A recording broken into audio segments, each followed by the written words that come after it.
Jeeva cinema பார்வையாளர்களுக்கு வணக்கம். இன்றைய நேர்காணலில் திரைப்பட இயக்குனர், நடிகர், புதுமை விரும்பி உங்கள் பார்த்திபன் அவர்கள். சார் வணக்கம். வணக்கம். ஜீவா சினிமா பார்வையாளர்களுக்கு, நேயர்களுக்குன்னு சொல்ல நினைச்சேன், உங்ககிட்ட இருந்து கத்துக்கிட்ட பார்வையாளர்களுக்கு என்னுடைய பணிவான வணக்கம். வணக்கம் சார். முதல்ல நம்ம ஸ்டுடியோவுக்கு வந்திருக்கீங்க. நீங்க உங்கள்கிட்ட எனக்கு ரொம்ப பிடிச்ச விஷயம் வந்து நீங்கள் சினிமாவில் புதுமையாக பேசுறது, கவித்துவமாக பேசுறது, அது எல்லாருக்கும் தெரிஞ்ச விஷயம். உங்களை விமர்சனம் செய்து நான் போட்ட வீடியோவுக்கு ரொம்ப மரியாதையாக கண்ணியமாக ஃபோன் பண்ணி, சார் நீங்கள் என்னை பற்றி இப்படி போட்டிருக்கீங்க, அது சரியான புரிதல் இல்லை, நான் இதை உங்களுக்கு நான் எக்ஸ்பிளைன் பண்ணுறேன், இது மூலமாக மக்களுக்கும் சொல்லிடுறேன். ஏன்னா ஜீவா சினிமாவில் நீங்கள் என்னை பற்றி விமர்சனம் பண்ணிட்டீங்க, அதே இதில் நான் வந்து என்னைக்கான விளக்கம் கொடுக்க எனக்கு வாய்ப்பு தாங்கன்னு கேட்டீங்க. உண்மையிலே எனக்கு அது அந்த பண்பு எனக்கு ரொம்ப பிடிச்சிருந்தது. ஏன்னா பொதுவாக விமர்சிக்கிறவங்களே இன்னைக்கு போட்டு அடிக்கிறது தானே கேரக்டர், அடிக்கிறது, வார் ரூம் பாலிடிக்ஸ் போட்டு அடிக்கிறது, நீ யாருன்னு சொல்லவான்னு இப்படி ஒரு கல்ச்சரில் விமர்சிப்பவர்களை மதித்து ஃபோன் பண்ணி, சார் உங்களை எனக்கு பிடிக்கும், உங்கள் விமர்சனங்களில் எனக்கு மாறுபட்ட கருத்து இருக்குது, நானே விளக்கம் தரேன்னு சொன்னீங்க. அதுக்கு முதல்ல என்னுடைய நன்றியும் என்னுடைய அன்பையும் நான் தெரிவிச்சுக்கிறேன் சார். இந்த பாணி எனக்கு ரொம்ப பிடிச்சிருக்கு. ஏன்னா நம்மளுடைய சந்திப்புக்கு காரணமே நான் உங்களை விமர்சனம் பண்ணி போட்டது. உங்களை பாராட்டிலாம் வீடியோ போட்டிருக்கேன். அப்போ நீங்கள் எனக்கு ஃபோன் பண்ணவே இல்லை. ஒரு முறை 2-3 வீடியோ உங்களுடைய படங்கள் இதை பற்றிலாம் நிறைய இடங்களில் பேசியிருக்கேன். அப்போல்லாம் நீங்கள் எனக்கு ஃபோன் பண்ணதில்லை. ஸோ உங்களை ஃபோன் பண்ணி வர வைக்கிறதுக்கு இதுதான் வாய்ப்பு போல. இதை நீங்கள் வந்துட்டு ஒரு சீரியஸாக எடுத்துக்காதீங்க. ஏன்னா ஏற்கனவே நெகட்டிவாக பேசுகிறவங்களை பற்றி நான் நிறைய பேருக்கு இந்த மாதிரி ஃபோன் பண்ணி பேசியிருக்கேன். முடிஞ்ச வரைக்கும் கெட்ட கெட்ட வார்த்தை, அசிங்கமான வார்த்தை, ரொம்ப அராஜகமா ரணமாயிடுது மனசு. அது என்ன மாதிரி நிறைய பேர் எனக்கு சொல்றாங்க, ஏங்க நீங்க இவ்வளோ சென்சிட்டிவா அதை எடுத்துக்கிறீங்கன்ட்டு. என்னால் அதை தாங்க முடியல உண்மையிலே. உடனே நான் வந்து உங்க நம்பரை அனுப்புங்கன்னு சொல்லிட்டு நம்பரை வாங்கி நான் அவர்கிட்ட பேசினேன். அப்புறம் அவர் என்கிட்ட பேசும்போது ரொம்ப அன்பா பேசுவார், மரியாதையா பேசுவார். ஆனா அதுல முகம் தெரியாத காரணத்தினால நம்மளை எவ்வளோ ஹர்ட் பண்ண முடியுமோ. எதிர்க்க ஆள் இல்லைங்க. ஆமா, அதனால நெகட்டிவா பேசுனதுனால இங்க வந்தேன்னு அர்த்தம் இல்லை. நான் உங்களை சந்திக்கிறதுக்கு 2-3 தடவை யோசனை பண்ணிட்டு இருந்தது. காரணம் என்னன்னா, என் கூட தமிழரசன் ஒருத்தர் இருக்காரு. நாங்கெல்லாம் இந்த மாதிரி தான், தமிழ் தான், தமிழ் மேல இருக்கிற ஈடுபாடு தான் எனக்கு ஜாஸ்தி. அவர் கேரளாலேருந்து வர நண்பர். அவர் உங்களை பற்றி அடிக்கடி சொல்லுவார். இந்த யூடியூப் பண்ணிட்டு இருக்கவங்கள இவர் பேசுகிற விஷயங்கள் பாருங்க எவ்வளோ ஆணித்தரமாக இருக்குது. ஒரு கம்யூனிசம் அதுக்குள்ளே ரொம்ப ஸ்ட்ராங்காக இருக்கும். பெரியாரை பற்றி பேசுனா அது சரியாக இருக்கும். நான் இப்போ நீங்கள் தேடி வந்திருக்கேங்கிறது, நான் நல்ல விஷயங்களை தேடி எப்பவுமே போவேன். இப்போ நான் வந்தோன்னே நீங்கள் எனக்கு நிறைய புத்தகங்கள் கொடுத்தீங்க. பார்க்குறவங்களாம் நினைப்பாங்க நான் நிறைய படிக்கிறவன், நான் நிறைய யோசிக்கிறவன், நிறைய எழுதுறவனை தவிர நிறைய வாசிக்கிறவன் இல்லை. நான் இந்த மாதிரி சில இடத்துல ரொம்ப உண்மையை சொல்கிறதுனால சில பிரச்சனைகள் இருக்குது. நான் சொன்னேன், என்கிட்ட தமிழரசன் ஒருத்தர் இருந்தார், அவர் தான் உங்களை பற்றி நிறைய சொன்னார். கருப்பழனியப்பன் வந்து என்னோட ஒர்க் பண்ணார், சில படங்களுக்கு ஒர்க் பண்ணார். அவரை பார்த்தா எனக்கு பயங்கர புறாமையாக இருக்கும், அவருடைய தமிழ் புலமை எல்லாமே. காரணம் அவங்க வீட்டோட சூழலே அப்படி இருக்கும். அவங்க வீட்டோட சூழல் வந்து அவங்க அப்பா படித்தவர், அம்மா படித்தவங்க, சிஸ்டர் படித்தவங்க, வீடு பூரா ஒரு லைப்ரரிக்குள்ளே தான் வீடே இருக்கும். நான் அவங்க கல்யாணத்துக்கு, அவங்க சிஸ்டர் கல்யாணத்துக்குலாம் போயிருக்கேன். ஆனால் நமக்கு இந்த மாதிரி ஒரு வாய்ப்பு இல்லையே நான் ஏங்குறவன். எனக்கு அந்த மாதிரி கிடையாது. நான் இதை தான் மிஸ்டர் பாண்டேயோட ஒரு நிகழ்ச்சியில் பேசும்போது நான் சொன்னேன், எங்கள் வீட்டில் பிறந்தது தெலுங்கில், நான் வீட்டில் பேசுகிறது தெலுங்கு தான். ஆனால் வீட்டில் தெலுங்கு பேசலைன்னா எங்கள் அப்பா வந்து கோவிப்பார். அப்படிப்பட்ட ஒரு அப்பா தான். நான் தமிழ் படத்தில் நடிக்க போகிறேன்னும் போது, தமிழை நீ கற்றுக்கோ, தமிழில் ழா வந்து ரொம்ப முக்கியமான விஷயம். எனக்கு முதல்ல எல்லாம் வராது, ழகரம்லாம் வராது, எனக்கு வராது, எங்கள் அம்மாவுக்கும் வராது. முதல்ல எலி வளையுள் நுழைந்தது, இதை கரெக்டாக சொல்லு பார்க்கலாம் அப்படின்னு சொல்லுவார். இதுக்கெல்லாம் ஒரு 3 மாதம் நாங்கள் ட்ரைனிங்லாம் பண்ணுவோம். எங்கள் அம்மா வந்து அவர் பண்ற டார்ச்சர் தாங்க, அம்மா கடவுளே அப்படின்வாங்க. நீ கடவுளேன்னு கூப்பிட்டாலே அவர் வரமாட்டார், நீங்க ஒரு கடவுளேன்னு கூப்பிடுறீங்க. அவர் கொஞ்சம் கடவுள் எதிர்ப்பாளர். அவரு கடவுளேன்னு கூப்பிட்டாலே வரமாட்டாரு. அப்பா நாத்தியரா? ஆமாமா, கடவுளேன்னு கூப்பிட்டாலே வரமாட்டாரு, நீ போய் அவர் கடவுளேன்னு கூப்பிட்டா எப்படி வருவாரு அப்படின்னு. இப்படிதான் எங்க வீட்டோட சூழல். அதனால நான் எங்கேயாவது போய் ஏதாவது கத்துக்க முடியுமான்னு ஆசைப்படுறது.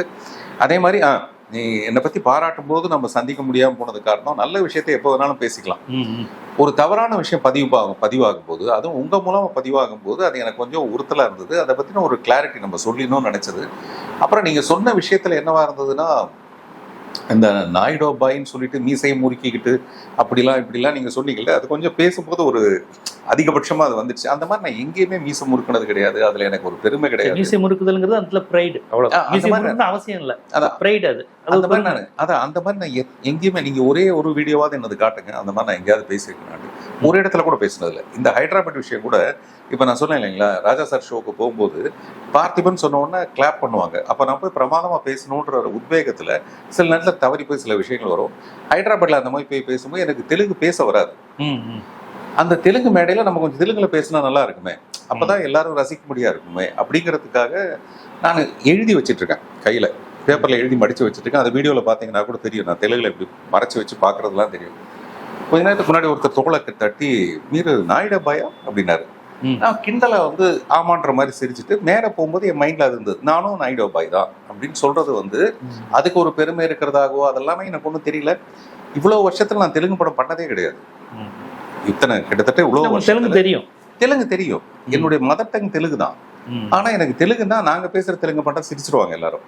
நான் வந்து ஆக்கிர் ரசான ஒரு படம் ஒர்க் பண்ணேன். ஸ்ரீதேவியும் ஜெயபிரதாவும் அதுல ஹீரோயின், 2 ஹீரோயின், 2 பேருமே தெலுங்கு பேசுறவங்க.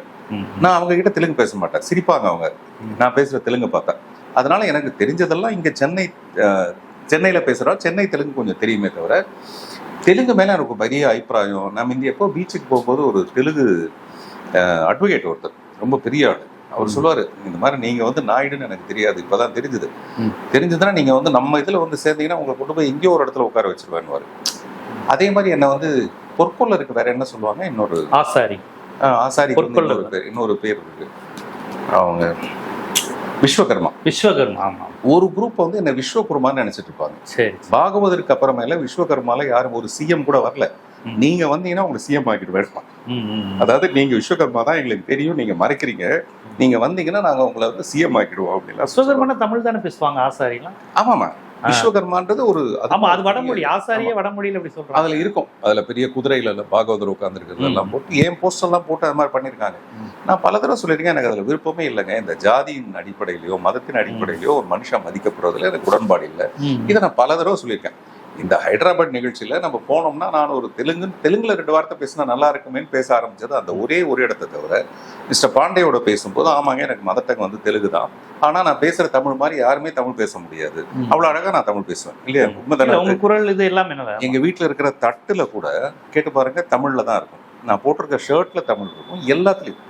நான் இப்போ ஒரு லிங்க் கூட நான் உங்களுக்கு அனுப்பிச்சிருந்தேன், ஏதோ ஒரு மேடையில பேச போகும்போது தமிழ் தான் எனக்கு கடவுள் பேசிக்கிறேன். ஸோ இந்த ஒரே ஒரு தடவை நாயுடபாயின்னு ஒருத்தர் சொன்னதை தவிர வேற எப்பவுமே நான் அதை சொல்லலை. அதை நீங்க ஆணித்தரமா சொல்லும்போது எனக்கு கொஞ்சம் வருத்தமா இருந்தது. அதை நம்ம உங்க மூலமா நம்ம நிறைய பேருக்கு அதை எக்ஸ்பிளைன் பண்ணிடலாம். இன்னுமே நான் நேற்று ஏதோ ஒரு மெசேஜ் போடுறேன், எக்ஸசைஸ் பண்ணிட்டு மாதிரி போட்டால் அதில் வந்து அந்த பேரை சொல்லி அதில் கிண்டல் பண்ணி அதில் ஏதோ ஒரு சுகம் கிடைக்குதா என்னன்னு எனக்கு தெரியல. அது ரொம்ப அருவருப்பாக கஷ்டமாக இருக்குது. ஸோ அதனால தான் இல்லை, இப்போ நீங்கள் இப்படி நான் அது குறித்து இருக்கக்கூடிய பார்வைக்குள்ளே போகிறதுக்கு முன்னாடி ஜென்ரலாக கேட்டுறேன், நாயுடு சங்கங்கள்லேருந்து உங்களை ஃபோன் பண்ணி நீங்கள் நம்ம ஆளுகளான்னு சந்தோஷப்பட்டாங்களா? இல்லை, ஒருத்தர் கூட இல்லை, யாருமே இல்லை, அந்த மாதிரி எதுவுமே நடக்கல. இல்லை, இது ஏன் நடந்துச்சுன்னா இதை சொல்றது வந்து நான் ஒருத்தர் பீச்சில் என்னை பார்த்து ஒருத்தர் கேட்டாருன்னு சொன்னீங்களா. இப்போ நான் நாயுடுலாம் இல்லைங்க, எனக்கு அதிலலாம் பெரிய நான் ஜாதி மேலேயே விருப்பம் இல்லைங்க, நான் ஜாதி மதமே வேண்டாம், நான் சர்டிஃபிகேட் வாங்குறேன்னு சொல்லும்போது மேபி அவங்களுக்கு வருத்தமாக இருந்திருக்கலாம். என்னடா நம்ம இதில் இருக்க ஒருத்தன் வந்து அது வேண்டான்னு உதறானேன்னு அவங்க தான் வருத்தப்படணுமே தவிர என்ன தமிழன் கொண்டாடுறவங்க ஏன் வருத்தப்படுறாங்கன்னு எனக்கு தெரியல. இது எப்போ வந்து இது தொடங்குச்சுன்னா, எனக்கு தனிப்பட்ட முறையில் அதிர்ச்சி, பாக்கியராஜ் சார் வந்து எனக்கு அவர் என்ன சமூகம்னு எனக்கு தெரியாது, பலருக்கு தெரியாது. தமிழ்நாட்டில் கோயம்புத்தூர்காரன்னு தெரியும். கோயம்புத்தூர்னாலே டிஃபால்ட்டாக சில பேர் என்ன நினச்சிக்குவாங்கன்னா, கவுண்டர் தானே சத்யராஜ், பாக்கியராஜ் இவங்கெல்லாம் கவுண்டர் தானே, மணிவண்ணனே அப்படி நினைப்பாங்க. மணிவண்ணன் அப்படி கிடையாது, ஆனால் நினச்சிக்குவாங்க அப்படி. நான் வந்து சரி யாராக இருந்தால் என்ன, ஒரு தமிழர், ஒரு நான்காமின்னு ஒரு நல்ல படம் எடுக்கிறாரு, ஜனரஞ்சகமாக இருக்காரு, அவர் ஸ்டைல் வேற அப்படிங்கிறதா நமக்கு தெரியும். அவர் பேசின கொஞ்ச நாளில் அவருடைய சிஷ்யர் நீங்களும் நானும் நாயுடாபையா, நானும் தெலுங்குன்னு. நீங்கள் தெலுங்குல பேசலை, அவர் பாக்கியராஜ் சார் தெலுங்குலே பேசுவார். கம்மா நாயுடுங்கிறது நமக்கு ஒரு பெருமை அப்படிங்கிறாரு. இந்த டோன்ல பாக்கியராஜ் சார் பேசி தமிழ்நாடு பார்த்ததே கிடையாது. அவர் எம்ஜிஆரை பற்றி புகழ்ந்து பார்த்துருக்கேன், ரஜினிகாந்தை பற்றி புகழ்ந்து பார்த்துருக்கேன், ஒரு படத்தை அழகாக விவரிப்பாருவாங்க. சாண்டோ சின்னப்பத்தவர்கிட்ட போய் அந்த முந்தான முடிச்ச கதையை சொன்னாராம். இந்த மாதிரி ஒரு வரியில் இதுவரையும் சித்தியை கொடுமையாக தான் காமிச்சிருப்போம், சித்தியை அந்த படத்தில் வேற மாதிரி அவருடைய கதை சொல்கிற ஸ்டைல் அவரை வேற மாதிரி பார்த்துருப்போம். இந்த இதில் யோசித்து கூட பார்க்க மாட்டோம். அவர் ஒரு ஜாதி, அதுவும் தெலுங்கு ஜாதி, அதில் அவருக்கு ஒரு பெருமை இருக்கான் அப்படின்னு நான் நினச்சி கூட பார்க்கல. அவருடைய பேசணுன்னா இருந்துச்சு. நான் அப்பயே ரொம்ப வருத்தப்பட்டு போட்டேன், பாக்கியராஜ் சார் அப்படி பேசுறது, நீங்களா அப்படி பண்ணுறீங்க அப்படின்னு, உங்களையெல்லாம் நாங்கள் வேற மாதிரி பார்த்தோமே, எம்ஜிஆர் இப்படி தானே நீங்கள் பேசிக்கிட்டு இருப்பீங்கன்னு. கொஞ்ச நாள் பார்த்தா நீங்களும் நாயுடு அப்படியோட பார்த்திபன் சாரா இவருமா அப்படின்னா எனக்கு அப்புறம் என்ன ஆச்சு பார்த்தீங்களா, பாக்கியராஜ் சார் கரெக்டாக ஆள் பார்த்து எடுத்திருக்காரு அந்த மாதிரிலாம். இப்போ 45 வருஷத்துக்கு முன்னாடி இப்படிலாம் அவங்க பார்த்துருக்காங்களா, நமக்கு அப்படியே ஒன்றுமே நமக்கு புரியலை. மறந்துடுவேன் நான் ஒரு இன்சிடென்ட். பாக்கியராஜ் சாருமே அப்படி அந்த தெலுங்கு மேலே ஒரு பயங்கர ஈர்ப்புலாம் கிடையாது. ஏன்னா எனக்கு நல்லா தெரியும், அவர் மியூசிக் பண்ணார், அவரே மியூசிக் இது நம்ம இல்லை. ஆமாம் பண்ணார். அதுக்கு முன்னாடி ஒரு படம், என் படம் கூட நின்று போன ஒரு படத்துக்கு அவர் தான் மியூசிக். அப்போது இந்த ஒரு ஆர்கெஸ்ட்ராவில் ஒன்று இப்படி வாசிப்பாங்க, ஒரு ஷெல் மாதிரி ஒன்று இருக்கும். ஜீப்பு போறதுக்குலாம் அது வாசிப்பாங்க. அதை போடுற ஒருத்தர் வந்து டைரக்டர்கிட்ட சொல்லுங்க, நானும் தெலுங்கு தான், நானும் தெலுங்கு தான் கொஞ்சம் சொல்லி எனக்கு எப்படியாவது வாய்ப்பு வாங்கி கொடுப்பேன் அப்படின்னு என்கிட்ட கேட்டார். நான் அப்படியே அவரை பார்த்தேன். என்னையா அப்படின்னாரு டைரக்டர். நான் சொன்னேன், நானும் தெலுங்கு தான்றாரு. அவனை அப்படியே விரட்டி விடு வாசலுக்கு. பாக்கியராஜ் சார். ஆமா, இதுதான் உண்மையான விஷயம் சார். இதுதான் 40 வருஷத்துக்கு முன்னாடி, 40 வருஷத்துக்கு முன்னாடி அவனை அப்படியே விரட்டி விடு. அவன் வேலை திறமையை பத்தி சொல்லணுமே தவிர நான் தெலுங்குன்னு சொல்லிட்டு உள்ள வருவானா அப்போ சொல்லுவேன். அப்படி அப்புறம் நான் வெளியில போய் அவருக்கு பணம் கொடுத்து அனுப்பிச்சு விட்டேன். அவர் அன்னைக்கு வந்து, ஏன்னா டைரக்டர் அது கோபமா இருக்காருன்னு. இதெல்லாம் தான் எங்களுடைய ஒரிஜினலான விஷயம். இப்ப நான் பேசுறதுல டைரக்டருக்கு சப்போர்ட் பண்ணி பேசணும் அவசியம் இல்லை. ஆனா டைரக்டர் பேசி ஒரு வாரத்துக்குள்ள நான் பேசுனதுனால அது நானும் போய் அந்த வம்புல மாட்டினேன். அதனால எனக்கு நான் சொல்றது, இப்ப நீங்க என்னை பத்தி பேசிட்டீங்க, அது அதோ ஒரு தடவை முடிஞ்சு போச்சு. நானா எதுக்கு உங்களுக்கு போன் பண்ணி மறுபடியும் ஒரு தடவை இன்டர்வியூ கொடுத்து இதை பத்தி எதுக்கு பேசணும் அப்படின்னா என் மனசுல அந்த சாயம் வேணாம்னு நினைக்கிறீங்க? சுத்தமா எனக்கு இல்ல. அது இருந்தாதான் அது ஒரு சாயம்னே எடுத்துக்க முடியும். உண்மையிலேயே அதுக்குன்னு ஒதுங்குறவங்களுக்குன்னு அது நிறைய வாய்ப்பு இருக்கும். என் தமிழுக்குன்னு ஒதுங்குறவங்களுக்கு வாய்ப்பு இருக்குன்னா தெலுங்குன்னு ஒதுங்குறவங்களுக்கு ஒரு வாய்ப்பு இருக்கு. நீங்க சொன்னீங்களா அந்த சங்கங்கள்ல இருந்து போன் பண்ணி கேட்கலையான்னு சொல்லிட்டு, நான் எதுக்கு அதை வேணான்னு சொல்றேன். தமிழும் வேண்டாம், தெலுங்கு வேண்டாம், இந்த ஜாதி மதமே வேண்டான்னு சொல்ற ஒரு மனநிலை இருக்கேன். எனக்கு உண்மையிலே தெரியாது நம்மளுடைய பிறப்பு சான்றிதழை மாற்ற முடியும்னு எனக்கு சத்தியமா தெரியாது. நான் அது ஒரு தடவை சொன்னேன், நான் எப்படிங்க என்னுடைய பிறப்பு சான்றிதழை மாற்றவா முடியும் நான் அப்படின்னு ஒரு தடவை ஆதங்கத்தோடு கேட்டேன். அப்புறம் நான் யோசிச்சு பார்த்தேன், ஏன் மாற்றக்கூடாது, அதை போய் ட்ரை பண்ணி பார்க்கலாமேன்னு ஒரு தாசில்தார் ஆஃபீஸில் போய் கேட்டால், இங்கே முடியாதுன்னாங்க, அங்கே முடியாதுன்னாங்க, அங்கே போனாங்க, இங்கே போனாங்க. இதுக்கு நான் அலையிறேன். நைஸாக கமுக்கமாக இருந்துட்டு போகிறத விட்டுட்டு இதுக்கு நான் போய் அலையிறேன். அப்புறம் பார்த்தா ஒரு செஷன்ஸ் கோர்ட்டு ஜட்ஜு ஒருத்தர், மிஸ்டர் கணேசன், அவர்கிட்ட போய் நான் சொல்லி அவர் வந்து ஒரு வக்கீலாக வாதாடி எனக்கு இந்த ஜட்ஜ்மெண்ட்டை வாங்கி கொடுக்குறாரு. ஜாதி மதம் இல்லைன்ற ஒரு சான்றிதழ். நான் போய் முதல்ல அந்த ஜட்ஜியை பார்க்கும்போது அந்த ஜட்ஜி என்ன அப்ரிஷியேட் பண்ணுறாரு. அதே ஜட்ஜ் பின்னாடி அவர் தான் விமர்சனம் கொடுக்குறாரு. முதல் தடவை நான் போய் அப்ளை பண்ணும்போது அவர் சொல்கிறாரு, எதுக்கோ உனக்கு இந்த எனக்கு வாதாடினவர் வந்து சொன்னார், ஏதோ ஒரு வேலை இல்லை அவருக்கு என்னமோன்னு சொன்னார். அவர் என்ன வேலை வெட்டி இல்லாமல் இங்கே வந்திருக்காரு, அவர் தனிப்பட்ட வாழ்க்கையை வாழ்ந்துட்டு போகிறத விட்டுட்டு சொசைட்டிக்கு நல்லது பண்ண வந்திருக்காருங்க அப்படின்னு என்னை அப்ரிஷியேட் பண்ணார். உங்களுக்கு ஜாதி மதம் வேணாங்கிறது வேற விஷயம், அதை நீங்க வந்து பிரகடனப்படுத்தணும்னு நினைக்கிறீங்க. அந்த கோர்ட்டுக்கு நான் போகணும்னு அவசியமே கிடையாது. என்னுடைய ரெப்ரஸன்டேட்டிவ் யாராவது போய் அப்ளை பண்ணா போதும், யாராவது போய் வாங்கிட்டு வந்தா போதும். அது 2வது தடவை போய் நான் வாங்குறதுக்கு அவருக்கு நன்றி சொல்றதுக்காக போனேன். அப்பா அவருடைய மனநிலை என்னவா இருந்ததுன்னு தெரியல. நான் ஃபர்ஸ்ட் டைம் போனது அவர் என்ன அப்ரிஷியேட் பண்ணது பேப்பர்ல வரல, இந்த நெகட்டிவ் விஷயங்கள் மாதிரி. 2வது தடவை அவர் போகும்போது அவருடைய மனநிலை என்னவா இருந்ததுன்னு தெரியல. அவர் என்ன சொன்னார்னா, தாசில்தாருக்கு என்னங்க அதிகாரம், உங்களுக்கு வந்து நீங்க ஜாதி மதம் இல்லைன்றத அதிகாரம் கொடுக்கறதுக்கு அவருக்கு என்ன இருக்கு, என்னுடைய ஆர்டர் பேர்ல தான் கொடுத்தாரு அவரு அப்படின்னு சொல்றதுக்கு வந்தாரு. இது வேற எதுக்கும் பயன்படாதுங்க, இது விளம்பரத்துக்கு தான் பயன்படும் அப்படின்னாரு. எனக்கு ஷாக்கிங்கா இருந்து, ஏன் அவர் அப்படி சொல்றாரு, இது என்ன விளம்பரம், இந்த விளம்பரத்தை வச்சுட்டு நான் என்ன சம்பாதிக்க போறேன், இது எதனால இந்த விளம்பரம். சரி, அவர் பேசுற ஒரு ஜட்ஜு, நான் போய் அவர்கிட்ட என்ன சொல்ல முடியும்னு சொல்லிட்டு நான் சொன்னேன், இங்க நல்லவனா வாழ்றதுக்கே சர்டிபிகேட் தேவைப்படுது சார்னா எல்லாரும் சிரிச்சாங்க.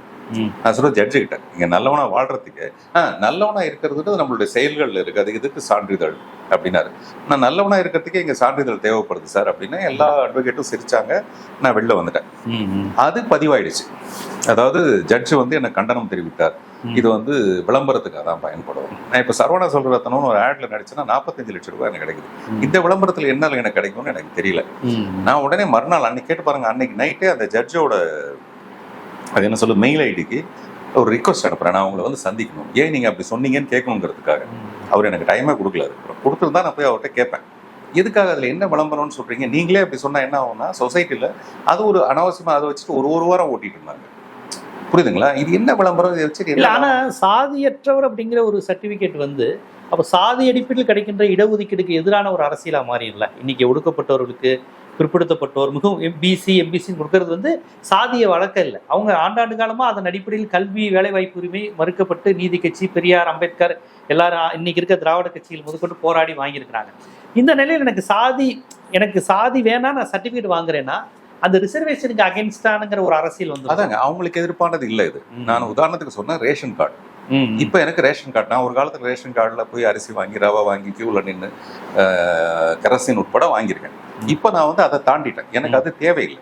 நான் ரேஷன் கார்டை பயன்படுத்தாமல் இருந்தால் அந்த ரேஷன் கார்டில் கிடைக்கிற அரிசி இன்னொரு 4 பேருக்கு பயன்படலாமே நான் ஒதுங்கி வந்துடுறேன். எனக்கு ஜாதி மதம் தேவையில்லைங்கிறதுனால அது எப்படி பாதிக்கப்படும், அது எனக்கு புரியல. எனக்கு ஜாதி மதம் தேவையில்லைன்னு சமத்துவபுரம்னு ஒன்று கலைஞர் ஆரம்பிச்சார்ல, அது என்ன அர்த்தம் அது சமத்துவபுரத்துக்கு? இந்த ஜாதி இல்ல இந்த சர்டிபிகேட் வாங்குவது, இப்ப நான் அந்த சர்டிபிகேட் நான் ஜாதியற்றவன் சர்டிபிகேட் வாங்கிட்டீங்கன்னா அப்ப இந்த சாதி அடிப்படையில பிசி எம்பிசி எஸ்சின்னு வாங்குறப்ப அவங்களுக்கு இது எப்படி தடுக்கவே இல்லை, தடுக்காது. நான் வாங்குற அன்னைக்கே அதே தாசில்தார் ஆபீஸ்ல எனக்கு இந்த பேக்வர்ட் கம்யூனிட்டின்னு எனக்கு வேணும்னு அது வாங்கிட்டு இருப்பாங்க. இதனால அது தடைப்படாது. இது என்னுடைய உரிமை தானே. உங்களுக்கு வேணும்னு நீங்க சொன்னீங்கன்னா வேணான்னு சொல்றதுக்கு எனக்கு உரிமை இருக்குல்ல. அது எனக்கு தெரியாது முன்னாடி, தெரிஞ்சதுக்கு அப்புறம் அதுக்கு ஒரு சர்டிபிகேட் வாங்கணுமா என்ன? இயல்பா நம்ம வாழ்ற வாழ்க்கை அப்படி வாழ்ந்துட்டு போயிடலாம். அதுதான் சொல்றேங்க. அது நீங்க எப்படி சொல்ல முடியும் நான் இப்படிதான் வாழணும்னு? எனக்கு தோணுது, நான் சர்டிபிகேட் வாங்கிட்டு வாழணும்னு எனக்கு தோணுது. அந்த உரிமை எனக்கு இருக்குல்ல. என்னை பார்த்து இன்னும் நிறைய பேர் அப்படி ஒரு இளைஞர்கள் கூட்டம் உருவாச்சுன்னு வச்சுங்களேன், எனக்கு ஜாதி மதம் தேவையில்லைன்ற ஒரு சமுதாயம் உருவாக வேண்டிய கட்டாயம் இருக்குல்ல. அது ஏன் நான் ஆரம்பமா இருக்கக்கூடாது? நான் செஞ்சதுக்கு அப்புறம் நிறைய பேர் இப்ப என்கிட்ட கேட்டிருக்காங்க. கிட்டத்தட்ட ஒரு 1000 பேர் ஒரு லிஸ்ட்ல இருக்காங்க. சாதி ஒழிப்பு அப்படிங்கிறது இந்த சமுதாயத்துல சாதிங்கிறது தாலியா இருக்கு, சடங்கா இருக்கு. நாங்க புரட்டாசி மாசம் எங்க ஆளுக சாப்பிட மாட்டாங்க கறிமீனுங்கிறது இருக்கு. நாங்க வெஜ்ஜு சாப்பிட்றவங்க, நீங்க நான்வெஜ் சாப்பிட்றவங்க, நீங்க பீஃப் சாப்பிட்றவங்க, நாங்க பீஃப் சாப்பிடாதவங்க. இது எல்லாமே இந்து மதத்துல இருக்கு. பீஃப் சாப்பிட்ற சாதி தனி, பீஃப் சாப்பிடாம சிக்கன் மட்டன் மட்டும் சாப்பிட்ற சாதி தனி, வெஜிடேரியன் தனி. அப்ப சாதிங்கிறது சாமி கும்புறதுல இருக்கு, சடங்குல இருக்கு, தாலியில இருக்கு, திருமணத்துல இருக்கு. இவ்வளவு விஷயங்கள்ல வாழ்ந்துகிட்டு இருக்கும்போது ஒரு சர்டிபிகேட் எப்படி அதை ஒழித்து விட முடியும்? அது ஒரு ஸ்டெப் தானே. நான் சொல்றது அது ஒரு ஸ்டெப் தானே. இப்ப நான் என்ன சுத்தி ஒரு சமுதாயத்தை நான் உருவாக்குறேன்னு வச்சுங்களேன். இப்ப சமத்துவபுரம் அதுதான் கேட்டேன். சமத்துவபுரம்னு ஒண்ணு பண்ணது சாதி மதம் இல்லாத இடம் தானே. அது நான் தெரிஞ்சுக்கிறதுக்காக கேட்கிறேன். அது என்னது சமத்துவபுரம்? அந்த உணர்வு வரக்கூடாதுங்கிறதுக்காக அந்த உருவாக்குனா. ஆமா, அது ஏன் அது ஒரு சர்டிபிகேட்டோட? இப்ப நம்ம வெளியில யாருன்னு, நீங்க யாருன்னு தெரியாது, நான் யாருன்னே தெரியாம இருக்கிறதுக்கு பதிலா நான் இதுதான்ற ஒரு அடையாளத்தில் இருக்கிறது மூலமாக நீங்க சொல்றபடி பார்த்தா எனக்கு 4 தெலுங்கு படம் கட் ஆகும். எனக்கு வர வேண்டிய தெலுங்கு படத்தோட வாய்ப்பு எனக்கு இதுல கட் ஆகும் இல்லையா? நான் வேணான்னு சொல்றேன், அதுக்கு நான் தயார் தான் சொல்றேன். ஸோ அது எனக்கு பின்னாடி அதே மாதிரிங்க. அப்போ உடல் தானம்ங்கிறது ஒன்று ஹாஸ்பிட்டல்ஸ்ல ஃபார்மாவே கிடையாது. கல்யாணம் ஆன புதுசுல ஒரு 2வது வருஷத்துலயே 91, 92 நினைக்கிறேன், நானும் என் மனைவியும் மலர் ஹாஸ்பிட்டல்ல போய் அப்படி ஒரு ஃபார்மே இல்லை. அடையாறு மலர் ஹாஸ்பிட்டல்ல போய், இப்போ அது ஃபோர்டிஸ் மலர். அப்போ வெறும் பேப்பர்ல எடுத்து நாங்கள் உடல் தானம் பண்ணியிருக்கோம். அதை நான் ரினியூவல் பண்ணியிருக்கேன். அப்புறம் என்னை பார்த்து நிறைய பேர் பண்ணாங்க. அப்புறம் நான் செஞ்ச நிறைய விஷயங்கள், என் வாழ்க்கையில் நான் எடுத்த சின்ன சின்ன நல்ல விஷயங்களை என்னை பார்த்து நிறைய பேர் செஞ்சுருக்காங்க. அந்த மாதிரி இது ஒரு நல்ல ஆரம்பம். என்ன மாதிரி நிறைய பேர் யோசிச்சுட்டே இருப்பாங்கல்ல, இந்த ஜாதி மத வேண்டான்ற ஒரு சான்றிதழ் கிடைக்குமானே நிறைய பேருக்கு தெரியாது. என்ன மாதிரி இப்ப நான் ஆரம்பிச்சதுனால எனக்கு சாதி உணர்வு உள்ளவர் போய் எனக்கு ஜாதி இல்லைன்னு சொல்லி சர்டிஃபிகேட் வாங்கிட்டு நான் ஒரு ஜாதி ஏற்றோன்னு வாங்கி வச்சுக்கிற மாதிரி ஆயிரும்ல. அதான் சொல்றேன், எனக்கு ஜாதி உணர்வு உள்ளவர் நீங்க சொல்றீங்க, எனக்கு இல்லைன்றதுனால தான் நான் அதை அழுத்தம் திருத்தமா சொல்றேன். நான் இதுக்கு உங்ககிட்ட நடிக்கணுங்க. நீங்களா எனக்கு சோறு போட போறீங்க எனக்கு தெரியல. நீங்களான நான் சொல்றது அந்த சொல்றவங்களை பத்தி சொல்றேன். எனக்கு ஜாதி உணர்வு இருக்கு, அதுல வெறி இருக்கு. ஆனா நான் ஜாதி உணர்வு இல்லாதவன் சொல்லி காட்டிக்கிறேன். யார்கிட்ட போய் காட்ட போறது? நான் சொல்றது அதனால எனக்கு நஷ்டம் தான். ஒரு 4 தெலுங்கு படம் வராம போயிடுவேன். இல்ல இந்த நீங்க சொன்னதுல 2 விஷயம். ஒண்ணு சாதி, அதாவது நீங்க நான் நாடார் ஜாதி தேவர் ஜாதின்னு சொல்லியிருந்தாலும் இஷ்யூ ஆயிருக்கும். இன்னைக்கு இருக்கிறதுல பாத்தீங்களா சாதியை பேசுறாரு நீங்க. இப்போ அதுவும் நாயுடு தெலுங்கு அப்படிங்கிறப்ப நீங்க டபுள் சிக்கல்ல மாட்டிக்கிட்டீங்க 2 இஷ்யூல. நாயுடு வேற தெலுங்கு வேற இல்ல, தெலுங்கு பேசுறவங்க இல்ல நாயுடுங்கிறது ஜாதியாவும் இருக்கு. இப்ப தெலுங்கு பேசுறதுலயே அருந்ததியர் இருக்கிறாங்க, தெலுங்கு செட்டியார் இருக்கிறாங்க, ரெட்டியாரும் தெலுங்கு தான் பேசுவாங்க. நாயுடுங்கிறத தெலுங்கு பேசுற ஒரு சமூகத்துல ஒண்ணு, அப்படிதானே? இப்ப எனக்கு ஒரு விஷயம் புரியல. சென்னையில நாயுடுகள் வாழ்றாங்க, தமிழ்நாட்டுல மதுரையில எல்லா ஊர்லயும் நாயுடுகள் இருக்காங்க. நான் இப்ப விஜய் அதெல்லாம் மதுரைக்காரர் தான். அவங்கள இந்த மக்கள் தமிழ்நாட்டுல எனக்கு தெரிஞ்சு நாயுடு சமுதாயம்ங்கிறது தமிழ்நாட்டில் ஒரு சமுதாயமா தான் இருக்கு எனக்கு தெரிஞ்சு. ஆனா இப்ப சமீப காலமாகத்தான் நாயுடுனா தெலுங்கு பேசுறவங்கிற அந்த ஒரு கான்செப்ட் வர மாதிரி இருக்கு. எனக்கு தெரிஞ்சு தமிழீழ விடுதலை போராட்டத்துல அதிகமா ஈடுபட்டதுல நாயுடு வைகோ அவர்கள், அவர் நாயுடு சமுதாயம் தான். ஆனா முழுக்க தமிழீழம், முல்லை பெரியாறு, காவிரி பிரச்சனை, கன்னட எதிர்ப்பு, இந்த பிரச்சனைக்காக குரல் கொடுக்கிறவரு. அந்த சமுதாயத்தில் பிறந்த பலர் தமிழ்நாடு, தமிழர் விடுதலை, இந்த மாதிரி நிறைய இருந்திருக்கிறாங்க. ஆனா இப்ப சமீப காலமாக தங்களை நாயுடுன்னோ ஒரு தெலுங்கோட தங்களுக்கு நெருக்கம் இருக்கிற மாதிரி காண்பித்துக் கொள்ள வேண்டிய ஒரு அரசியல் வந்திருக்கோங்கிற ஒரு சந்தேகம் வருது. இப்ப எனக்கு ரொம்ப இப்ப விஜயகாந்த் எல்லாம் எங்க மதுரை பக்கம்லாம் அவர் தமிழர் தான் சொல்லுவாங்க. தமிழர், அவர் இப்படி தெலுங்கு அப்படிலாம் யோசிக்கவே மாட்டாங்க. விஜயகாந்த் அவரை பார்த்தாலே மதுரைக்காரர், அவ்வளவுதான், அந்த ஒரு ஃபீலிங் தான். ஆனா இப்ப வலிந்து ஒரு நாயுடு, நாங்க தெலுங்கு பேசுற கூட்டம் இப்படிங்கிற ஒரு அரசியல் வருதோங்கிற ஒரு சந்தேகம் வருது. அதாங்க எனக்கு அது தெரியல. ஆனா நான் நாயுடுன்னு ஒரு தடவை சொன்னதுக்கு அப்புறம் வந்த இந்த பெரிய ஒரு பிரளயம் மாதிரியான விஷயங்கள் இருக்குல்ல, அப்பதான் எனக்கே தெரியுது இதுக்கு பின்னாடி இவ்வளவு பெரிய போராட்டம் ஒண்ணு இருக்குன்னு. எனக்கு தெரியல ஒண்ணு. என் மனசார எனக்கு அது இல்ல, தேவையில்லை. அதை ரொம்ப ஸ்ட்ராங்கா சொல்லணும்னு நினைக்கிறேன். இப்ப அதுக்கு ஒரு ஜிஓ பாஸ் பண்றதுக்கு அடுத்து நான் கோர்ட்டுக்கு போறேன். என்ன மாதிரி இன்னும் நிறைய பேர் இதே மாதிரி தாசில்தார் ஆபீஸ்க்கு போகாம அந்த சர்டிபிகேட்டை வாங்குறது எப்படி, அது ஒரு சின்ன இயக்கமாவே நான் ஆரம்பிக்க போறேன். அப்போ நமக்கு தெரியும் நீங்க சொல்ற மாதிரி நடிக்கிறதுக்காக செய்யறது இல்லை. புரியுதுங்களா? இல்ல இப்ப தமிழ்நாட்டில் வாழக்கூடிய நாயுடு ரெட்டியார்லாம் அவங்க வந்து தமிழ்நாடு தானே சார். எனக்கு தெரிஞ்சு ஒரு நாடார் தேவர் எப்படி எம்ஜிஆர் ரசிகரா இருக்காங்களோ அது மாதிரிதான் நாயுடு இருக்கிறாங்க. ஆமா. எப்படி ரஜினி படத்துக்கு விசில் அடிக்கிறவங்க, ஏன்னா அவங்க இந்த கல்ச்சர்ல தானே வர்றாங்க. வைகை ஆத்து, தாமிரபரணி, குப்போ, இது நம்ம கூவம், இதே கல்ச்சர்ல தானே வளர்றாங்க. இங்க வளரக்கூடிய தமிழ் பேசக்கூடிய ஒரு வன்னியருக்கும் நாயுடுக்கும் என்ன வித்தியாசம்? இதே கல்ச்சர்ல தான் வளர்றாங்க. திமுக கூட்டு போடுறாங்க, அதிமுக கூட்டு போடுறாங்க, எல்லாம் ஒண்ணுதான். அப்புறம் எதுக்கு ஆந்திராவோட தங்களை நெருக்கமா காமிக்கணும்? தமிழ்நாடு தானே பிறந்து. இப்ப நான் என்ன சொல்றேன், ஆந்திராவில் பிறக்கக்கூடிய ஒரு நாயுடு இருக்காருல்ல, அவர் தன்னை தமிழன்னு சொல்லிக்க வேண்டிய அவசியமே இல்லை. அவர் ஆந்திராக்காரர் தான். ஆமா. தமிழ்நாட்டில் இருக்கக்கூடியவங்க அது தமிழ் தானே. எனக்கு ஆந்திராவுக்கு எந்த தொடர்புமே இல்லைங்க. என்னுடைய ஃபாதர்ஸ் எல்லாமே திருச்சி தான். அப்ப தமிழ்நாடு தானே, நீங்க தமிழர் தானே. திருச்சியில இருந்து தான் வந்தமே தவிர ஆந்திராவுக்கு எங்களுக்கு சம்பந்தமே கிடையவே கிடையாது. அதனால அதே மாதிரி இப்போ சிஎம் அவர்களை சந்திச்சப்போ அந்த அந்த போட்டோ கேட்கணும்னு நினைச்சேன். நீங்க கேட்கறது உங்க மனசுல தோணுன்னு நினைச்சு சொல்றேன். அந்த போட்டோ வந்து என்னுடைய நண்பர் ஓவியர் வந்து ஸ்ரீதர்னு சொல்லிட்டு, அவர் இந்த மாதிரி எப்ப பார்த்தாலுமே நான் வந்து மிஸ்டர் பவன் கல்யாணம் பார்க்க போகும்போது கூட அதே மாதிரி ஒரு போட்டோ அது மாதிரி குதிரையில இருக்கு. அது ஒரு என்ன சொல்லுவாங்க, அது ஒரு காப்பி மாதிரி ரெடியா இருக்கும். முகத்தை மட்டும் தான் மாத்தி அதுல வைப்போம். அதுல இப்போ நான் கேட்ட அவசரத்துக்கு நாளைக்கு அவரை பார்க்க போறோம்னா இன்னைக்கு அவசரத்துக்கு அவர்கிட்ட அந்த போட்டோ தான் ரெடியா இருந்தது. விஜய் படத்தை வச்சிருக்கீங்க. ஆமா. நான் வந்து அழகா ஒரு 2 வரி எழுத, அதுக்கு தமிழரசன் நான் சொல்றேன்ல, அவர் வந்து அராஜகமற்ற ஆட்சியை தர அரகஜா திலகமிட்டு அப்படின்னு போனேன். இதை நீங்க பிஜேபிக்கு சப்போர்ட் பண்றீங்க அப்படின்னாரு. எதுக்கு சார் பிஜேபிக்கு சப்போர்ட் பண்றேன்? இல்ல இந்த அரகஜா குங்குமம் எல்லாம் திலகமிடுறது வந்து அவங்கதான் செய்யற வேலை. நான் வந்து அராஜகமற்ற ஆட்சியை தர அரகஜா இந்த காயினேஜ் மட்டும் தான் சார் நான் பாக்குறேனே தவிர எனக்கு அதுக்கு பின்னாடி அந்த அரசியல் எனக்கு தெரியாது சார், விட்டுருங்க சார். அவரே கூட எனக்கு சொல்லவே இல்லை. விஜய பேரரசு நான் எழுதினது, விஜயம் யாரு வேணாலும் செய்யலாம், ஜெயம் யாருக்கு வரும்னு நான் அப்போல இருந்து விஜயம் சொல்றதை வந்து விஜயம் சொல்றதை நான் விஜயம்னே சொல்லி சொல்லி பழகிட்டேன். அதனால விஜய பேரரசுன்னு சொன்னேனே தவிர விஜயநகர பேரரசுன்னு சொன்னேன். இப்படி இந்த குதர்க்கமா சொல்ற தமிழரசன் கூட சார் விஜய பேரரசுன்னு போடாதீங்க, இது பின்னாடி பிரச்சனையா வரும்னு எனக்கு சொல்லலை. நான் கொண்டு போய் கொடுத்துட்டேன், அது அவரை ரசிச்சாரு, அவ்வளவுதான் முட்டை. அதுக்கப்புறம் இவர் தெலுங்குக்காரரு, இவரையே வந்து விஜய். எனக்கே செய்தி எப்படி இருந்துச்சுன்னா, எனக்கு அது வந்து எனக்கு இன்னொரு அதிர்ச்சி. பொதுவா தமிழ்நாட்டுல வந்து சோழ மன்னர், பாண்டிய மன்னர் இப்படிதான் பேசுவாங்க. என்ன ஏங்க சோழன் தான் என்ன எடுத்துக்குவாங்க. நான் வந்து இதுக்கு தஞ்சாவூருக்கு போனேன்னா என்னதான் சோழராஜா வந்துட்டாருன்ற மாதிரிதான் பார்ப்பாங்க. அப்படிப்பட்ட ஒரு பயங்கர மரியாதையும் கர்வமும் எனக்கு அதுல இருக்கே தவிர இது எனக்கு தெரியாம நடந்த ஒரு விஷயம் தான். சில நேரத்தில் எல்லாமே எப்படி கோயின்சைட் ஆயிடுச்சு. அதனால விஜயநகர பேரரசுன்னு சொல்லல, அந்த படம் விஜய பேரரசு தான் சொல்லி, விஜயநகர பேரரசு இல்ல, அது விஜய பேரரசு தான். அது ஆணித்தரமா மனசுல ஏதோ ஒண்ணு பதிச்சதுனால நம்ம சொல்ற விஷயங்கள் எல்லாமே தப்பாயிடுது. நானும் இப்ப நான் ராஜா சாருடைய ஃபங்க்ஷன்ல சிஎம்மோட அம்மா பேச போறாங்க, திருமதி சோபா சந்திரசேகர் பேச போறாங்க அப்படின்னா, இவர் வந்து உலகத்துக்கே ஒரு ராஜா, இப்ப தமிழ்நாட்டுக்கு ஒரு ராஜா விஜயம் செஞ்சிருக்கிறாரு அப்படின்னு சொன்ன உடனே கை தட்டினாங்க. அந்த விஜயத்தோட என்னுடைய அந்த வார்த்தை பிரயோகம் வந்து நான் அதுக்கு தான் பயன்படுத்துறேனே தவிர விஜய பேரரசு அப்படி என் மேல ஒரு களங்கம் ஏற்கனவே இப்படி ஒண்ணு இருக்குன்னா நான் ஏன் விஜய பேரரசுன்னு எழுதி அதில் போய் மாட்டிக்கணும்? அது தெரியாம நடந்த ஒரு விஷயம் தான். அதனால அந்த நீதிபதி சொன்னதே எனக்கு ரொம்ப ஹர்ட்டிங்கா இருந்தது. இன்னும் நான் ட்ரை பண்ணிட்டு இருக்கேன், எப்படியாவது ஒரு நாளைக்கு போய் அவர்கிட்ட போய் பேசி. அப்புறங்க ஒரு தவறே இல்லாத ஒரு விஷயத்த தவறுன்னு சொல்லிட்டு இருக்கும்போது நமக்கு ஒரு உறுத்தலா இருக்கு, அதை கிளியர் பண்ணணும்னு நினைக்கிறேன். இப்போ கூட பாருங்க, ஒரு 100 மெசேஜ் வருதுன்னா அட்லீஸ்ட் ஒரு 10 மெசேஜ் இந்த நாயுடா பாய், தெலுங்கா பாய், அந்த மாதிரி ஏதோ ஒன்று போட்டு போட்டு போட்டு பண்றாங்க. இவங்களுக்கு வேற வேலை இல்லையா இல்லைன்னு எனக்கு ஒன்றும் தெரிய மாட்டேங்குது. பட் நேருக்கு நேராக பேசினா அவங்க மாறிடுறாங்க. அது நீங்கெல்லாம் நாங்கள் தமிழ்னு நினைச்சிட்டு இருந்தாங்க, நீங்க திடீர்னு இப்படி சொன்ன உடனே எங்களுக்கு ஒரு ஷாக் ஆயிடுச்சுன்னு மரியாதையா பேசுறாங்க. அது மரியாதையாவே அதுல இருக்கலாம். நான் ஏன் இவ்வளவு போராடணும்னு எனக்கு தெரியல. என்னை பொறுத்தல நீங்க தமிழ், தெலுங்கு, கன்னடங்கிற ஆராய்ச்சி தேவையில்லை. உங்களை நான் நடிகர்னு பாக்குறேன். எனக்கு ரஜினிகாந்த் ரொம்ப பிடிக்கும். ரஜினிகாந்த் மொழி என்னன்னு ஆராய்ச்சி செய்யவே இல்லை. அவர் ஒருத்தர் மராத்திங்கிறாங்க, ஒருத்தர் ஒரு கன்னடத்துக்காரருங்கிறாங்க. ஒரு படத்துல கூட நொச்சி குப்பம் தான், கிருஷ்ணகிரி பக்கம் தான் நான் ரஜினியே சொல்றாரு. எதுவா வேணாலும் இருந்துட்டு போட்டுமே, எனக்கு ரஜினிகாந்துடைய மொழி எனக்கு பிரச்சனை கிடையாது, அவருடைய மாநிலம் பிரச்சனை கிடையாது, நடிப்பு எனக்கு பிடிச்சிருக்கு, அவ்வளவுதான்.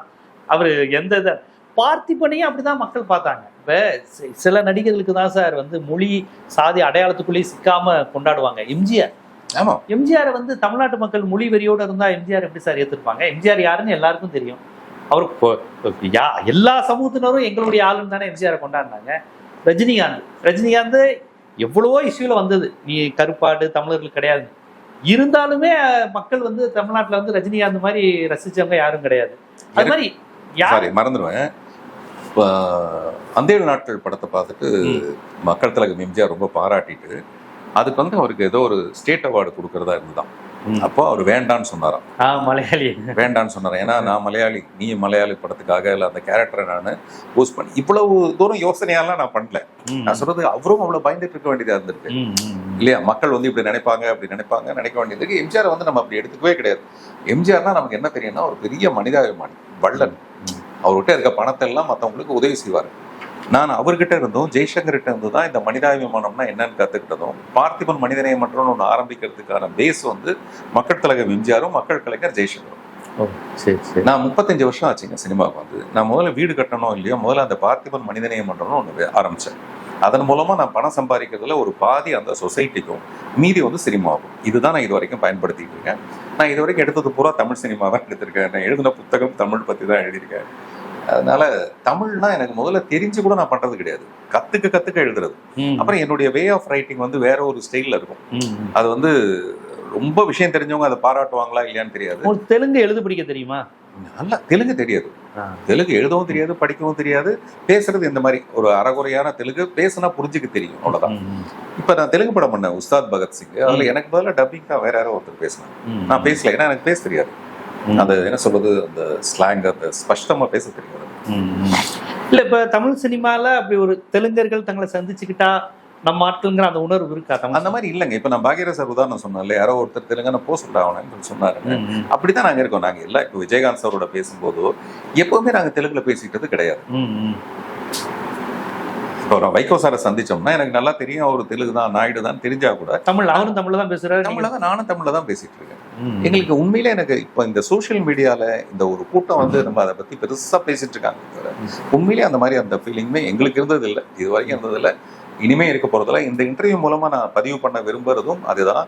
எனக்கு அந்த மாதிரி உணர்வு இல்லை. நான் தமிழ்நாட்டுல பிறந்தவன், அதை நான் ரொம்ப அழுத்தம் திருத்தமா சொல்ல வேண்டிய அவசியமே கிடையாது. ஆனா இப்போ ஒரு சூழ்நிலை அப்படி இல்ல நீங்க அது பேசுறதுக்கு முன்னாடி வரையும் தமிழ்நாட்டுல எனக்கு தெரிஞ்சு உங்களை யாருமே நாயுடு, தேவர், வன்னியர் இந்த ஆராய்ச்சிக்குள்ள போயிருக்க வாய்ப்பே இல்லை.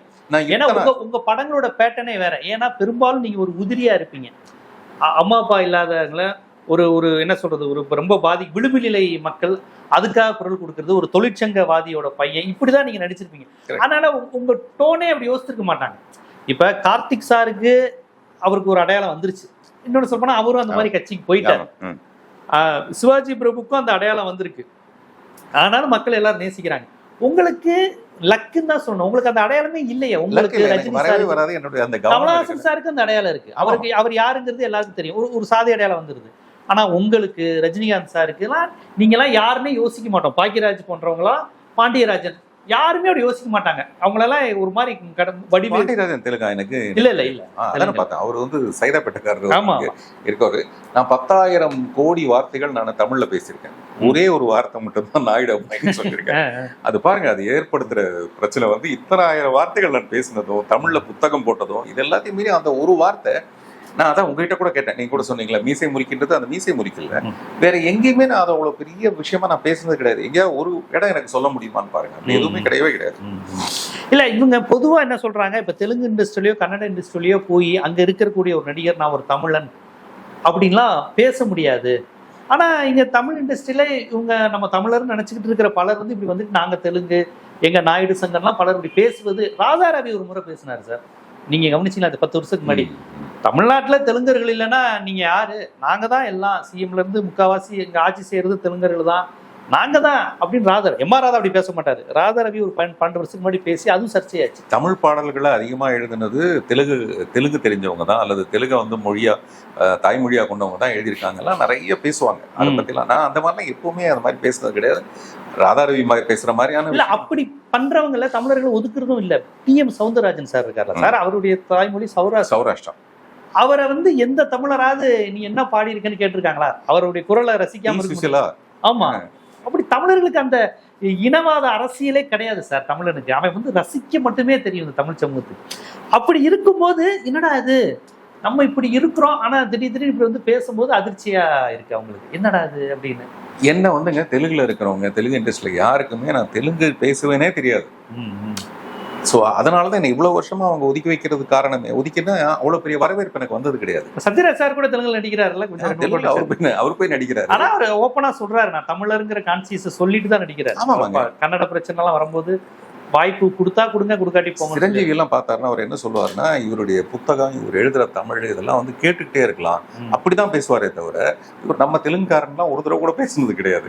அப்படி ஒரு உணர்வை நான் ஏற்படுத்திக்கிட்டதே கிடையாது.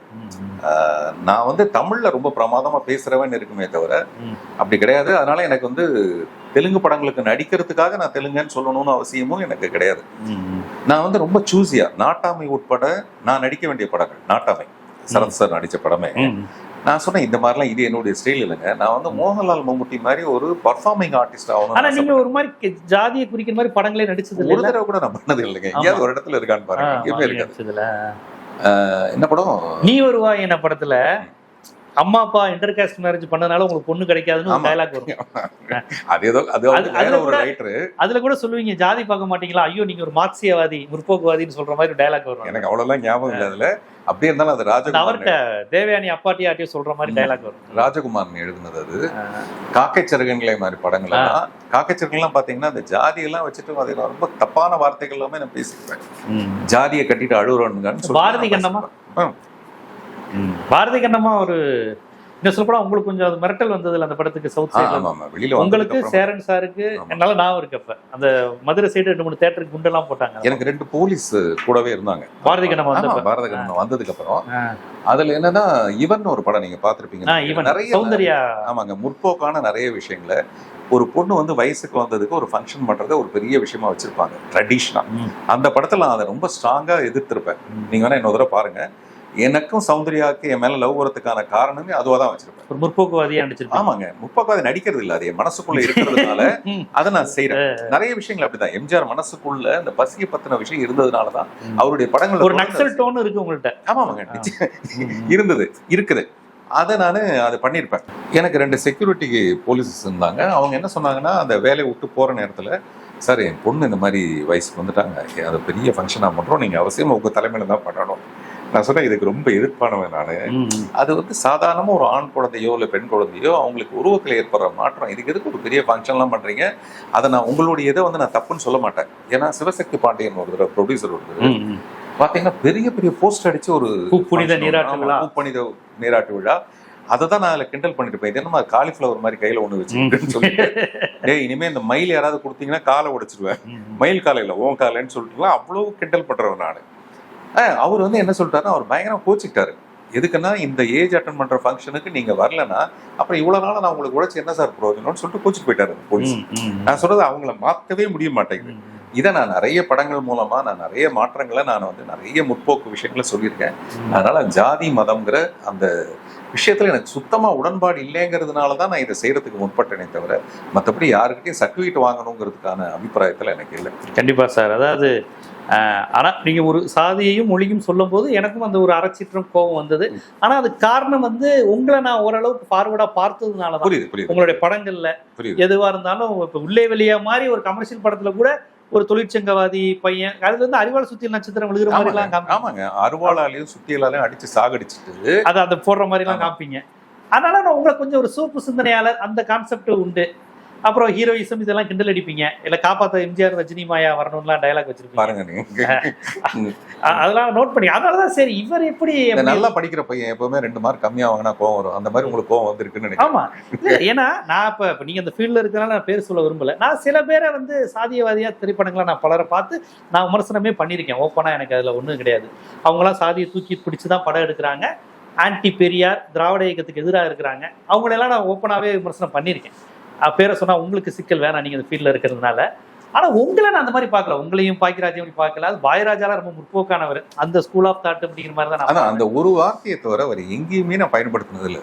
எப்பாவது ஒரு நாளைக்கு நான் நினைச்சுப்பேன், நம்ம பிரயோகப்படுத்திட்ட வார்த்தையினாலே நமக்கு இவ்வளவு பெரிய ஒரு பெரிய பிரச்சனை வருமானா அதை வந்து நம்ம ரொம்ப கவனமா தான் இனிமேல் பேசணும் அப்படின்னு நினைச்சுக்கிட்டு ராஜா சார் ஷோல இது எதுக்கு சொல்ல வரேன்னா, அங்க போய் பார்த்தா கண்கொள்ளாத காட்சியா இருக்கு. ஒரு 200 பேர் ஃபாரினர்ஸ் உட்காந்து இன்ஸ்ட்ருமெண்ட் வாசிக்கிறாங்க. நான் இங்க இருந்து போனா எப்பவுமே நம்ம இப்ப ராமாயணத்துல ராமன் தான் ஹீரோ, ராவணன் வில்லன். லங்கேஸ்வரன்ல வந்து ராவணன் தான் வில்லன், ஆமா. ராவணன் தான் ஹீரோ, ம். ராமன் வந்து அதுல வில்லன். ம். இப்ப நம்ம போய் ராஜா சாரை தான் அப்ரிஷியேட் பண்ணி பேசுறது போகணும். ஒரு காலத்துல வெள்ளைக்காரங்களாம் வெளியில அனுப்பிட்டு நம்ம வந்து சுதந்திரத்தை கொண்டாடணும். இன்னைக்கு வந்து இவ்வளவு ஃபாரினர்ஸ் இங்க ஸ்டேஜ்ல உட்கார வச்சுட்டு நம்ம ராஜா சார் அங்க போய் இன்ஸ்ட்ரக்ஷன் சொல்றாரு, நோட் சொல்றாரு, அவங்க வாசிக்கிறாங்க. அது பாக்குறதுக்கே ஒரு கண்கொள்ளாத காட்சியா இருக்கு. இது ஒரு யதார்த்தமான மனிதனுடைய பேச்சா நான் பாக்குறேன். இதுலயே கூட கடைசி ரோல வந்து நம்ம ட்ரம்பட் வாசிச்சாருன்னா எப்படி இருக்கும்? கடைசி ரோல் ட்ரம்ப் வந்து ட்ரம்பட் வாசிச்சாருன்னா எப்படி இருக்கும்? எதுக்காக இதை சொல்றேன்னா, ராஜா சாருடைய மியூசிக்ன்றது வெறும் என்டர்டைன்மெண்ட் கிடையாது. அது வந்து அன்பை போதிக்கும், அமைதியை போதிக்கும். இப்ப ஈரான் மேல அன்னெசரி வார் பண்ணிட்டு இருக்காருல்ல ட்ரம்ப், அதை அவர் நிறுத்திடுவாரு, அமைதியாயிடுவாரு, வாருன்னு குடி. இதை நான் சொல்றது வந்து ஒரு நல்ல விஷயத்தை எக்ஸ்பிரஸ் பண்றதுக்கு வரேன். ஜெர்மன்ல இருந்து எங்கேயோ ஒருத்தவங்க ஒரு லேடி அதை எடுத்து போட்டாங்க. இந்த மாதிரி கலைஞர்களை உட்கார வச்சுட்டு அவங்களுக்கு தெரியாத மொழியில அவங்கள தப்பா பேசினா என்ன அர்த்தம்? நான் சொல்றது இதை நான் அவங்கள தப்பா பேசுறது கிடையாது. ராஜா சாரை உயர்த்தி பேசும்போது அவங்கள உட்கார வச்சு ஒரு நோட்ஸ் கொடுக்குறாருன்னு நான் சொன்னனே தவிர அவங்க ரொம்ப இவரை விட கீழ்த்தனமானவங்கன்னு நான் சொல்லவே இல்லை. அதை வச்சுட்டு ஒரு வாரம் அது ஒரு செய்தியா ஓடிட்டு இருந்தது. நான் என்ன சொல்ல வரேன், நம்ம ஏதோ ஒன்று சொல்ல வரோம், அவங்களுக்கு அது தப்பான கருத்தா தோணுது, உடனே அதை போட்டு அது எல்லாத்துக்கும் பேஸ் என்னன்னா இந்த அப்பாயி விஷயம் வந்து அது பெருசா போய் அது மறையணும் மாறணும்னு நினைக்கிறேன். உண்மையிலே எனக்கு அந்த மாதிரியான ஒரு எண்ணம் இல்லைங்கிறத மறுபடியும் ஒரு தடவை சொல்றேன். கண்டிப்பா சார், இவ்வளவு தூரம் மனம் திறந்து சொல்லியிருக்கீங்க. நீங்க அதை கண்டுக்காம போயிருக்கலாம். 10 பேர் திட்டுறாங்க, இவனும் ஒரு 12வது ஆளா அப்படின்ட்டு கண்டுக்காம போயிருக்கலாம். இவ்வளவு தூரம் முக்கியத்துவம் கொடுத்து வந்து அதுக்கு ஒரு விளக்கம் கொடுத்து எனக்கு வந்து நீங்க அம்மா எழுதியிருக்காங்கன்னா சொல்லும்போது எனக்கு பயங்கர சந்தோஷமா இருந்தது. டெஃபினட்டா அம்மா எழுதுனதை படிச்சுட்டு நான் கண்டிப்பா படிங்க. உங்களை மாதிரி திரை கலைஞர்கள் மத்தியில் அந்த மாதிரி புத்தகங்கள், அந்த சிந்தனைகள் போய் சேரணுங்கிறக்காண்டி தான் அம்மாவே அதை சொல்லி தான் கொடுத்தாங்க. அது நிறைய கவிதை படைப்புன்னு இருப்பாரு, திரைத்துறையில இருக்கிறாங்க, அவங்களுக்கு கண்டிப்பா இது பயன்படும். நான் நிறைய பேர் சந்திக்கும் போது நிறைய பெண்களோ ஆண்களோ சொல்றது எங்க அம்மாவுக்கு வந்து உங்களை ரொம்ப பிடிக்கும். சத்தியம் இது, நான் எங்க போனாலும் கேட்டு பாருங்க, எங்க அம்மாவுக்கு உங்களை ரொம்ப பிடிக்கும்னு சொல்லுவாங்க. ஸோ எனக்கு வந்து அந்த மாதிரி ஒரு ஆடியன்ஸ் ஜாஸ்தி. என்னுடைய முதல் படத்துல இருந்து எனக்கு வந்து பெண்களுடைய ஒரு பெரிய ஆதரவும், பெண்கள்னா கொஞ்சம் புத்திசாலி பெண்கள் அல்லது இந்த மாதிரி தாய்மார்கள், இவங்களுடைய விருப்பங்கள்லாம் என் மேல அப்போல இருந்தே இருக்கும். இப்ப நம்ம அம்மா சொல்றாங்கன்னு சொல்லும்போது எனக்கு அது தோணுச்சு. ரொம்ப மகிழ்ச்சி சார். நம்ம அரங்கிடத்துக்கே வந்து ஒரு தன்னிலை விளக்கம் கொடுக்கணும்னு அவசியம் இல்லை, கண்டுக்காம போயிருக்கலாம். அப்படி கொடுக்கலன்னா நான் உங்க மேலே கேஸா போட போறேன், நான் நீ கொடுத்தே ஆகணும் அப்படின்னு நான் சொல்ல போறேன்னா, கொடுக்குற வரையும் வீடியோ போடுவேன்னு நான் சொல்ல போறேன் அப்படின்னா ஒன்றும் சொல்ல போறது இல்லை. அப்போ உங்களை ஒரு உரையாடலை விரும்புறீங்க, ஒரு ஜனநாயகபூர்வமான உரையாடலை. மாற்று கருத்தா இருந்தாலும் இல்லை தப்பா புரிஞ்சுக்கிட்டாலும் உட்காந்து பேசுவோம் அப்படிங்கிற அந்த ஜனநாயக தன்மையில நீங்க இருக்கீங்க. ரொம்ப மகிழ்ச்சி சார். ஒரு படைப்பாளியாகவும் நல்ல மனிதனாகவும் வந்து மாற்று கருத்துக்கு வந்து பதில் சொல்லியிருக்கீங்க. மிக்க நன்றி. நன்றி.